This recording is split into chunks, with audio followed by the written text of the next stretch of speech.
ఎప్పుడు మొదలైందో తెలుపగల తేదీ ఏదో గుర్తించేందుకు వీలుందా? ప్రణయం ఎవరి హృదయంలో ఎప్పుడు ఉదయిస్తుందో గమనించే సమయం ఉంటుందా?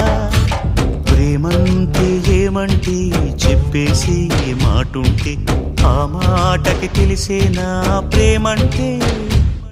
అది చరితలు సైతం చదవని వైనం, కవితలు సైతం పలకని భావం, సరిగమలెరుగని మధురిమ ప్రేమంటే.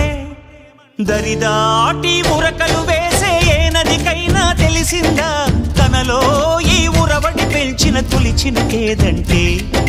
సిరిపై రై ఎగిరే వరకు చేనుకు మాత్రం తెలిసిందా తనలో కనిపించే కళలకు తొలి పిలిపేదంటే?